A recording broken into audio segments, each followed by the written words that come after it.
Do you know your medicine? Weed Maps and SC Laboratories bring you an educational series on the science of clean and safe cannabis. Today's cannabinoid profile is on Cannabidiol. Cannabidiol, or CBD for short, is the second most prominent compound found in the cannabis plant.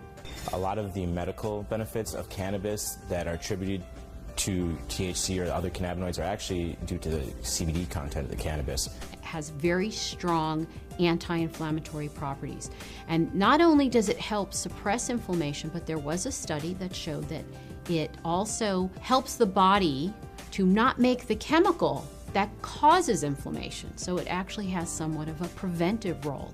Cannabidiol has also been found to have anticonvulsant properties in that it can reduce the seizure threshold for a number of patients. I've had my own patients who have said that once they started using CBD-rich strains, they have found that they have had less episodes of their seizures. CBD is synthesized in the plant through the same pathways as THC, CBC. It starts out as geranyl pyrophosphate and alpha-tolic acid. Those two compounds join together through an enzyme-catalyzed reaction. Cannabidiolic acid, CBGA, is the starting material for CBDA, THCA, and CBCA. So CBDA synthase, if it's found in large enough amounts, will take this cannabidiolic acid and make it into cannabidiol carboxylic acid, which is CBDA.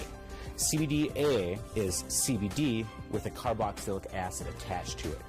Now, with heat or through time, this carboxylic acid will naturally release from the compound as it is very unstable and become CBD. This process right here, where we lose this carboxylic acid, happens at about 80 degrees Celsius. A number of studies were done where they actually gave patients an overdose of THC to see what would happen when they then added CBD. And CBD completely turned around the negative effects of an overdose of THC without changing the levels of THC in the blood. So that means that CBD exerts its own medicinal, just doesn't reverse THC, it actually has its own medicinal properties. CBD has been found to cause cancer cells to what we call commit suicide while preserving the normal cells. And what appears to happen is it appears to bind to the receptors on the cancer cells, which then induce the cancer cell to kill itself.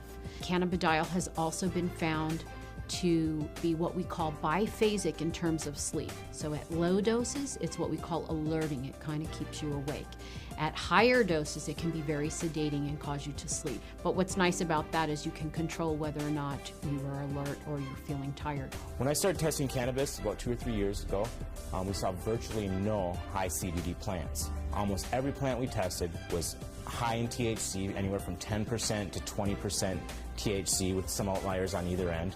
Some plants would have maybe 1% CBD at the max, 1.5% CBD at the max. Now that we've been testing for a while, we see anywhere from 8 to 15% CBD and maybe 5 or 6% THC in these strains. Some strains we get a 50-50 ratio. It can happen in all different ratios, but what it is it's a recessive gene in plants. So we have breeders have to actively go and try and breed this back into these plants and find these high THC plants that might have that high CBD gene locked away and breed them together and see what they find. And really the only way you can know if it's high CBDA is to test it. With testing and growers or breeders having access to that knowledge base, we see them coming back and reversing some of the trends of the last 30, 40, 50 years and breeding the CBD back into the plants. Now, there have been a number of studies that have looked at cannabidiol, CBD, exerting a protective property to damaged neurons.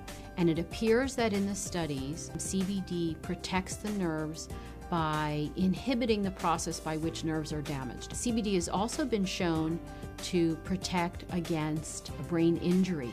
When patients or lab animals have had a brain injury, CBD appears to protect the brain from damage that occurred to the nerve cells. The studies have shown that it can actually fight MRSA, which is methicillin-resistant Staph aureus, a notorious bug that is resistant to a number of antibiotics. A topical application of cannabis was able to fight the infection, and the MRSA was eradicated from that infection site.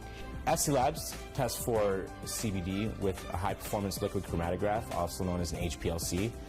There's two different ways you can test for cannabinoids. It's either with an HPLC or with a GC. If you hear of someone testing with other methods, it's probably not a scientifically validated method. But the problem with the GC is that the GC uses heat to test for these cannabinoids. And as I said earlier, all the acidic cannabinoids are very sensitive to heat. So the GC can give you no information about the acidic cannabinoids. It can only tell you about the non-acidic cannabinoids. The heat is decomposing these compounds. It's definitely decarboxylating all of them. And you're trying to measure it as these compounds are in a state of flux. And that's just, it's kind of fuzzy. So we use the HPLC because it keeps the cannabinoids in their natural state. They're in their liquid state. There's no alteration. There's no heat or anything like that happening. And so we get a much more accurate and a much more realistic picture of what's actually in the sample that we're testing. One of the important things for people to understand about cannabidiol is it is not psychoactive. That means it does not change your mood, your mentation, the way that THC has psychoactive properties and can actually cause what we call the high. CBD does not do that. For patients who are not interested in the THC effect but are interested in the CBD effect, this is a terrific choice for them to have.